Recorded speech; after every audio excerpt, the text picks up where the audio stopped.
தமிழ் தேசிய பொது கட்டமைப்பு இன்று யாழ்ப்பாணத்தில் கூடி கலந்துரையாடலில் ஈடுபட்டது. நடைபெறவுள்ள ஜனாதிபதி தேர்தலில் தமிழ் தேசிய பொது கட்டமைப்பின் சார்பில் முன்னாள் பாராளுமன்ற உறுப்பினர் அரியநேத்திரன் போட்டியிடுகின்ற நிலையில் அவரை ஆதரித்து முன்னெடுக்கப்பட உள்ள தேர்தல் பிரச்சார கூட்டங்கள், தேர்தல் விஞ்ஞாபனம் தொடர்பில் ஆராயும் நோக்கில் இந்த கூட்டம் இடம்பெற்றது.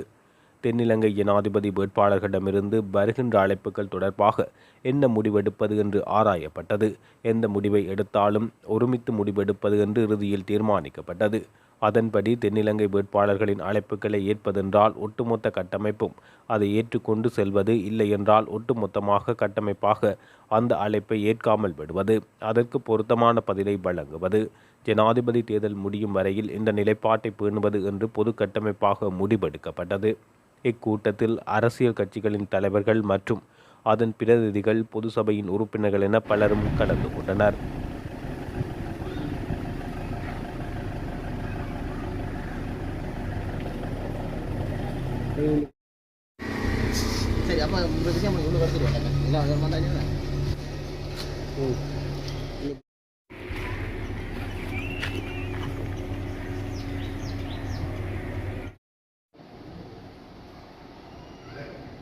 கால் மாற்ற மாதிரியே இல்லை. நடந்து போகுது, நடந்தது தெரியல.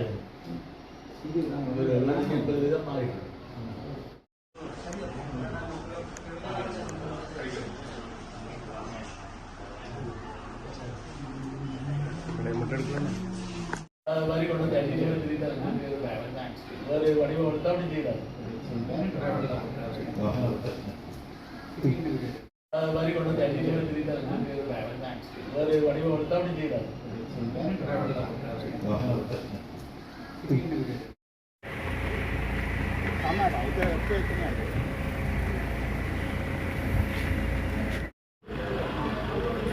இன்று யாழ்ப்பாணத்தில் நடந்த கூட்டத்திலே தமிழ் தேசிய கட்சிகளும் தமிழ் பொதுச்சபை ஒன்றிணைந்து அடுத்த கட்டமாக பொது வேட்பாளர் பிரச்சார நடவடிக்கைகளை எப்படி முன்னெடுப்பது என்பதை பற்றி தீவிரமாக ஆலோசித்து அது சம்பந்தமான முடிவுகளை எட்டியிருக்கிறோம்.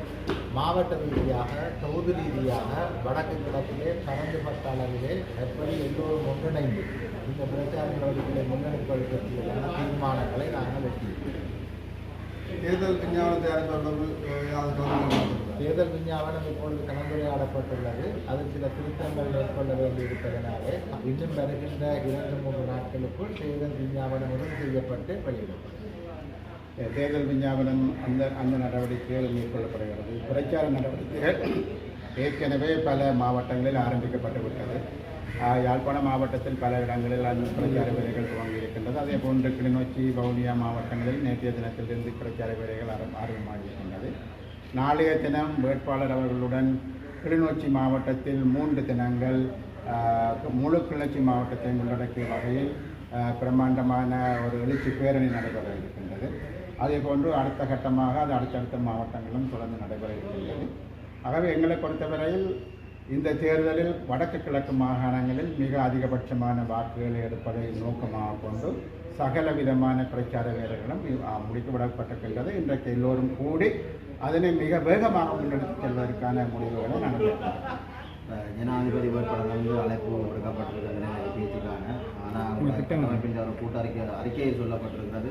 பொது கட்டமைப்பும் பாராளுமன்ற இணைந்து ஒன்றில் சந்திப்பு வேண்டாம், முடிவெடுத்தால் சந்திக்க வேண்டும், இல்லைன்னா அந்த சந்திப்புகளை கைவிட வேண்டும் மாதிரி ஒரு அப்புறம் அழைப்புகள் வருகின்ற பொழுது அதை பரிசீலித்து ஒன்றிணைந்து அந்த கூட்டங்களில் கலந்து கொள்வது, இல்லை என்றால் கலந்து கொள்வதில்லை என்பது போன்ற அவ்வாறான ஒரு தேவையான சந்தர்ப்பங்கள் ஏற்படும் இடத்து அப்படியான கோரிக்கைகள் வருகிற இடத்து நாங்கள் அந்த நேரம் அதைகளை ஆலோசித்து முடிவு செய்வதாக, கூட்டாக ஒற்றுமையாக ஒன்றிணைந்து முடிவெடுப்பதாக நாங்கள் தீர்மானிக்கிறோம். கட்சி ரீதியாக போய் சந்திக்க மாட்டேங்கிறோம். அதாவது கூட்டாக ஒன்றிணைந்து ஒற்றுமையாக நாங்கள் முடிவுகளை எடுப்போம். நன்றி. எதிர்வரை ஜனாதிபதி தேர்தல் சம்பந்தமாக தமிழ் தேசிய பொது கட்டமைப்பு கூடி இன்று அந்த சிவில் அமைப்புகளுடைய பிரதிநிதிகளும் அரசியல் கட்சியுடைய பிரதிநிதிகளுமாக அதேபோல் ஜனாதிபதி வேட்பாளர் திரு அரியநேத்திரன் உட்பட கலந்துரையாடல் 3 மணி நேரத்துக்கு மேலே நீடித்திருக்கிறது. பல விடயங்களிலே இணக்கப்பாடு எட்டப்பட்டிருக்கிறது. வெகு விரைவிலே தேர்தல் அறிக்கை, எலெக்ஷன் மேனிஃபெஸ்டோ, தேர்தல் விஞ்ஞாபனம் வெளியிடப்படும்.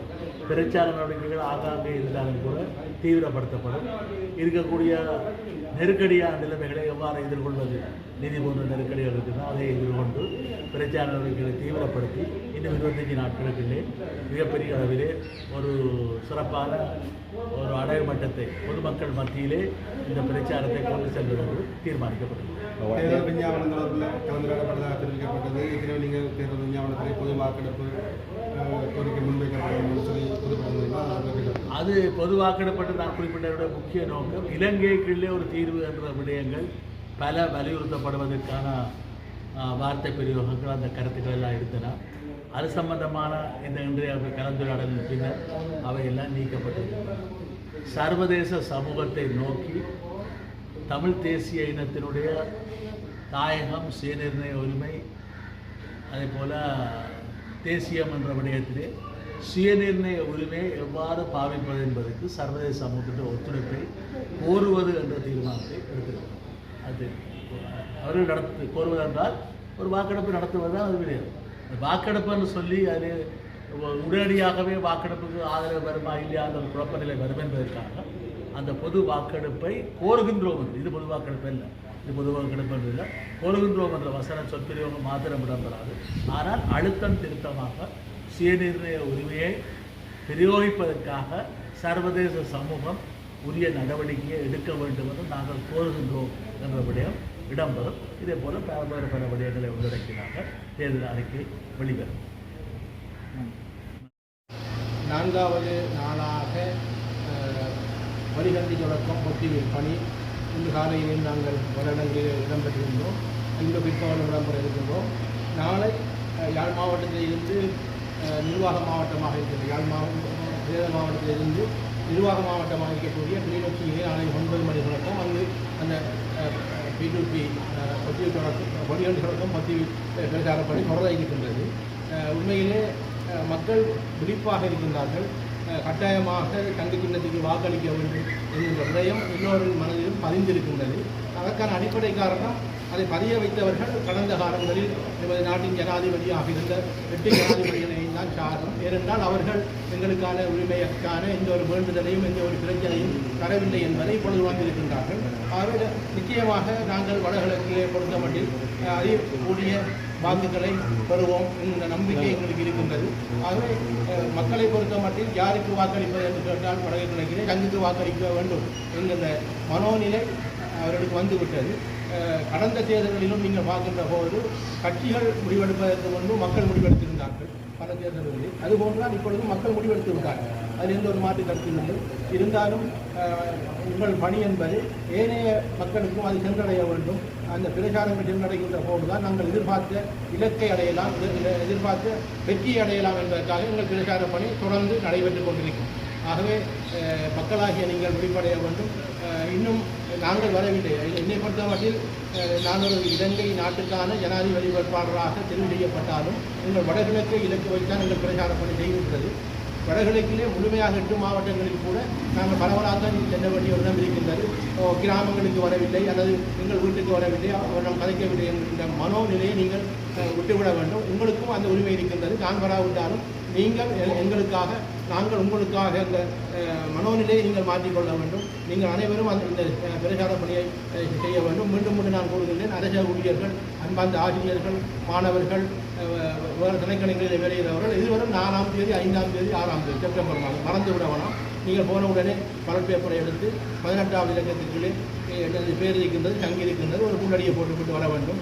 ஆகவே இந்த விடயங்களை நீங்கள் முன்கூட்டியே செய்கின்ற போது உங்கள் அரச ஊழியர்கள் காட்டுகின்ற அந்த அக்கறை என்பதுதான் ஏனைய மக்களுக்கும் சென்றடையும். இதுதான் மடமை. அதை நீங்கள் செய்வீர்கள் என்ற நம்பிக்கை எனக்கு இருக்கின்றது. பொது வேட்பாளராக நீங்கள் தமிழ் பொதுவில் போட்டியிருந்த நிலையில் பிரதான வேட்பாளர்களிடமிருந்து ஏதாவது பேச்சுவார்த்தைகள் கலைப்புகள் முன்னெடுக்கப்பட்டிருக்கிறதா? நான் எந்த ஒரு பேச்சுவார்த்தையும் சென்று நான் ஏமாற தயாரில்லை. ஏன்னா என்னை ஏமாற்றிய தலைவர்கள் அதில் ஏமாந்து விட்டார்கள். அவர்களை பார்த்து நாங்கள் பாடம் கற்றிருக்கின்றோம். இன்னும் போய் நாங்கள் கதைத்து அவர்களை ஏமாந்து விடவில்லை. அவர்களின் வாக்குறுதிகளை நம்பி இன்னும் மக்கள் ஏமாற வேண்டாம். அவ்வாறான ஏமாற்றங்களில் விட்டு நாங்கள் இலக்கை நோக்கி செல்கின்ற இந்த தேர்தலில் சங்குக்கு மாத்திரம் வாக்களிக்க வேண்டும் என்பதுதான் எனது நோக்கமாக இருக்கிறது. அப்படி ஏதாவது அழைப்புகள் உங்களுக்கு வந்திருக்கு? எங்களுக்கு அழைப்பவர் வர வேண்டிய நான் ஒரு வேட்பாளர், அவர்கள் அப்படி அழைப்பது அவர்களுக்கு தெரியும். ஒரு வேட்பாளர் இன்னொரு வேட்பாளர் அழைப்பது என்பது அது ஒரு தேர்தல் முறைகேடு. அப்படி அழைக்க மாட்டார்கள். நான் அவரிடம் செல்ல மாட்டேன். ஏனென்றால் நாங்கள் இப்பொழுது இருக்கின்றது 39 வேட்பாளர் தான். 39 பேரும் யார் ஜனாதிபதியாக வரப்போகிறான்னு தெரியாத விதத்திலாம் பிரச்சாரம் செய்வார்கள். ஆனால் நான் வர மாட்டேன். அதை நான் சொல்லுகின்றேன். நான் அதுக்கான போட்டியிடவில்லை. ஆகவே ஒரு வேட்பாளரை இன்னொரு வேட்பாளர் அழைப்பது கலைப்பது என்பது அது நாகரிகமும் இல்லை, அது ஒரு அநாகரிகம். அந்த அநாகரிகத்தை அவர்கள் புரிந்து கொண்டிருப்பார்கள் நான் நினைக்கிறேன்.